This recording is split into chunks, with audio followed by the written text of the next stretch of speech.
Hi everyone, good morning. कैसे हैं आप लोग? उम्मीद करते हैं अच्छे होंगे। आज हम लोग यहाँ पे आए हैं बोध गया वाटर पार्क, छमाछम वाटर पार्क में। आदर्श भी आए हैं, दर्पण भी आई है, दर्पण के पापा भी आए हैं, सारे लोग।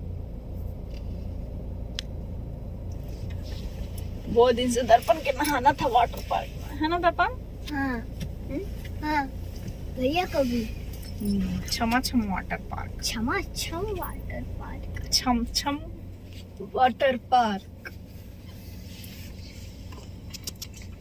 9 बजे खुलेगा। अभी अभी बंद है। नहीं खुला है गेट, अभी कोई आया नहीं है। कितना लगेगा? 500 टिकट का, एक आदमी का, एक आदमी के 500। 4 आदमी के